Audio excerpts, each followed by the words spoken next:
Hello Internet, here we are again. Now last time I showed you about machine learning.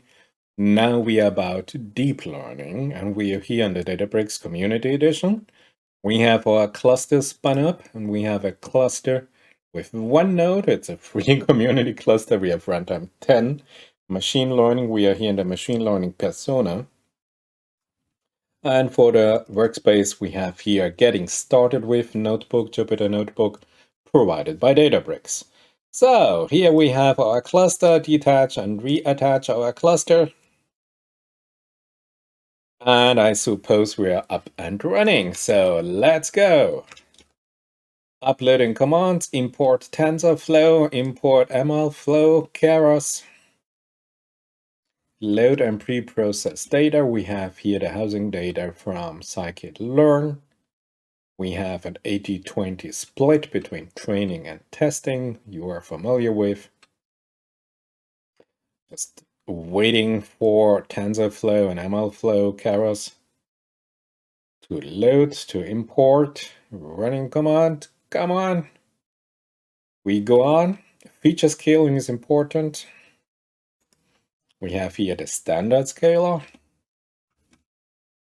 And let's create a neural network. Databricks was so nice to do it for you. So we have a sequential model, we have a dense layer, another dense layer, and we have some ReLU and linear activation function. Beautiful, compile the model. We use an Atom optimizer.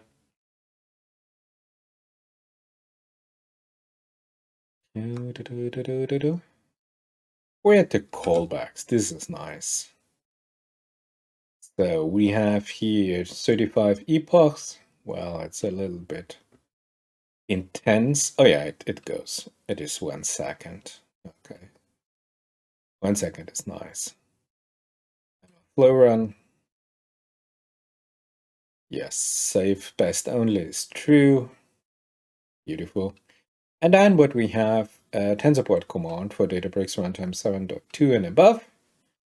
When you start TensorBoard this way, it continues to run until you detach notebook from the cluster. So at the end, let us not forget to detach the notebook from our little free demo cluster with one node. Yay. So you're familiar with the command. It is the same that you know already. The command in the following cell displays a link, TensorBoard for data runtime and below. No, we have runtime 10, so we should not care about this. Evaluate the model on the test data. Model.evaluate, okay. And then we have finally the hyperparameter tuning with Hyperopt and MLflow. Hyperopt is a Python library for hyperparameter tuning. Beautiful. I do believe create neural network model using variables for a number of nodes in hidden layers. Okay, let's accept whatever model Databricks is presenting to us. We're at Hyperopt objective function. Well, let's do this. Define the search space. I have no idea what we are talking about, but I guess this is the largest set of parameter, the biggest space that the different search parameters can be picked from. And then we create a SparkTrials object. Gee, I've never done this before. Is to distribute the tuning job across a Spark cluster. Oh, we have no Spark cluster. So this is gonna be funny. Perform the tuning exercise. Yes, here we go.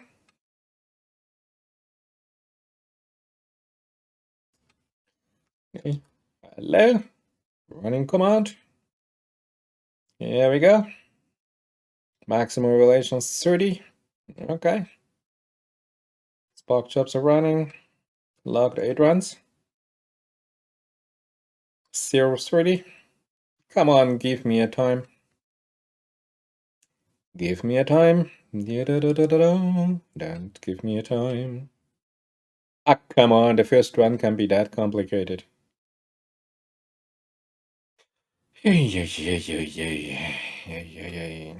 After running the following cell, you can view the results in MLflow. click Experiment at the upper right to display the experiment run sidebar. Yes. You can see here we have our experiment and we have already more than 9 runs clocked here in. Log 9 runs to experiment in MLflow. But we are still running the first of our 30 runs. Come on. Come on, baby. Do it. You can do it.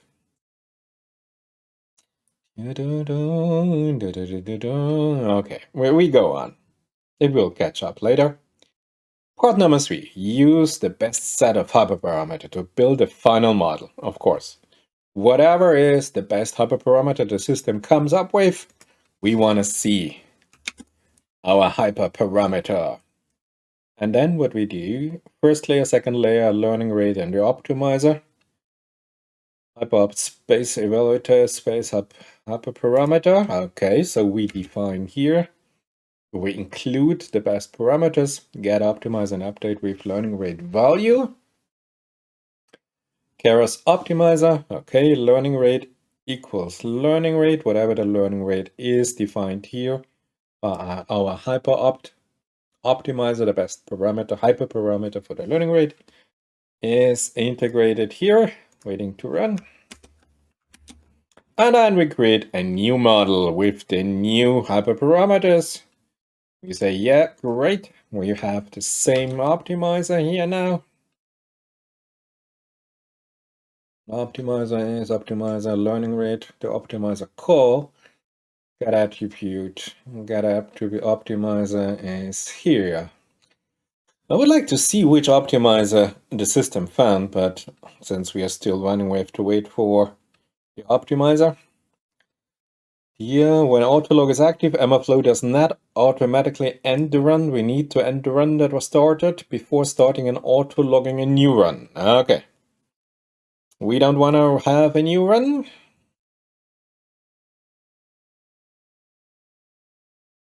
Import matplotlib, autolog,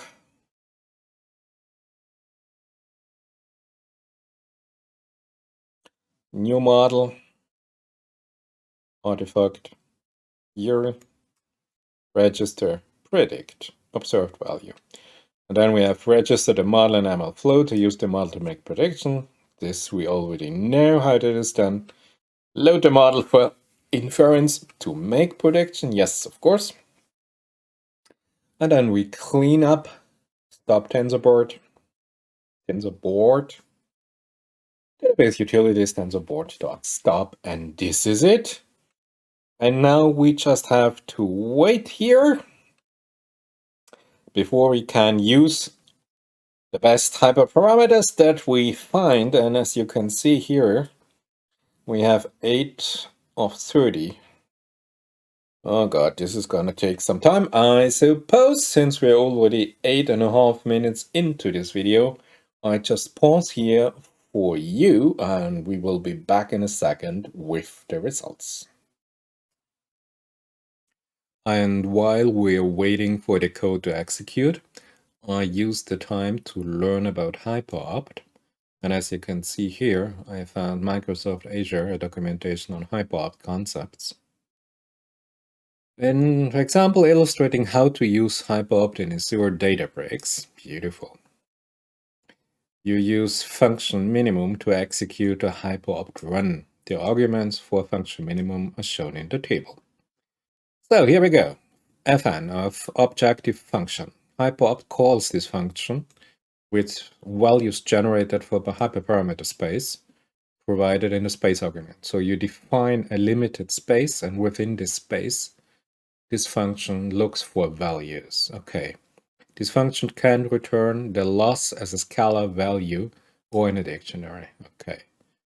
The space defines the hyperspace to search for. Provides great flexibility. Beautiful.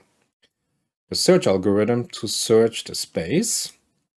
Most commonly is used random. Okay. Number of hyperparameter settings to try. The maximum we use 30. Number of hyperparameter settings Hyperopt should generate ahead of time. Okay. Trials. A trial or a SparkTrial object. Now it gets interesting. Let's have a closer look at this.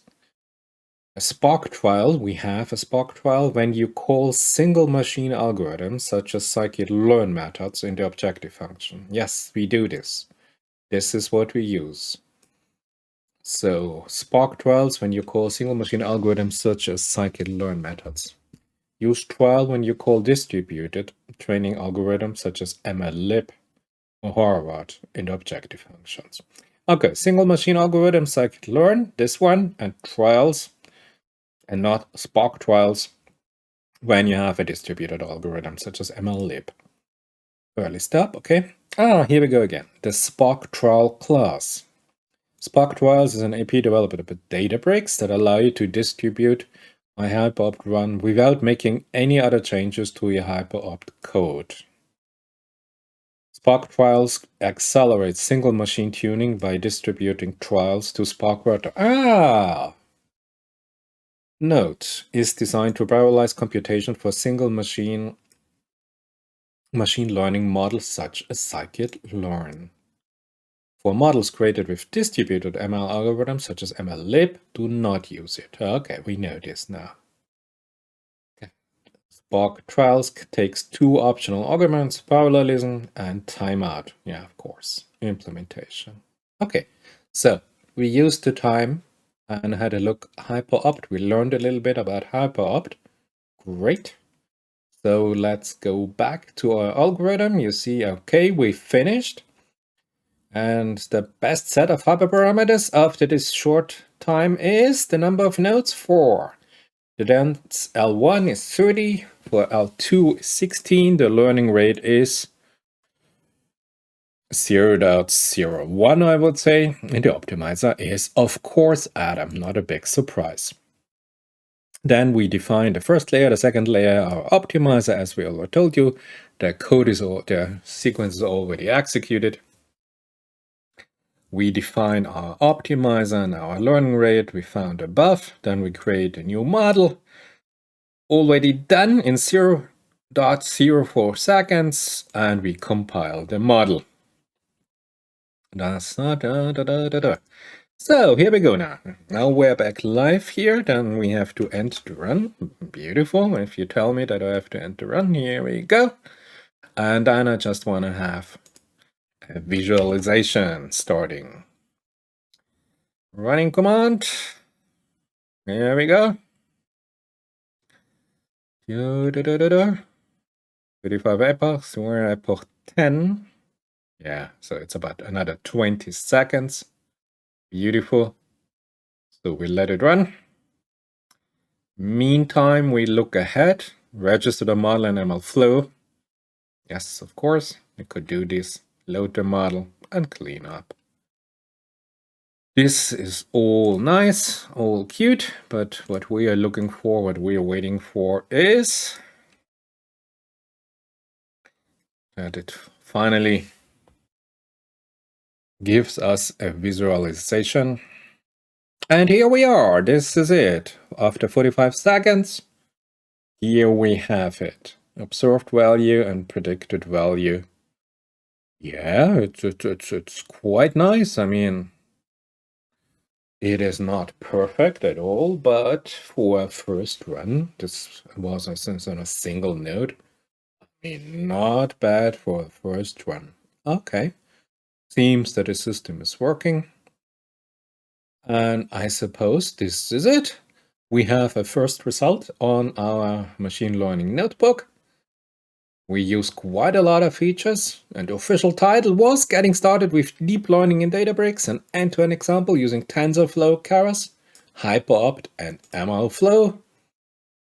Great, I leave you a link to this notebook if you want to download this notebook for yourself, want to run this on your Databricks cluster. Maybe you use a professional, a paid version, a bigger cluster, Spark cluster.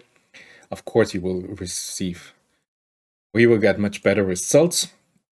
But for a first look, for a first getting an idea about what this program can do. Very nice. TensorFlow Keras, Hyperopt, machine learning. Very nice. Auto detection, hyperparameter tuning. Looks nice. Done without any problems. Nice. This is a base we can build upon. So I would say thank you for listening, for watching. I hope it was interesting for you. It was a first look for me. And I see you in the next video.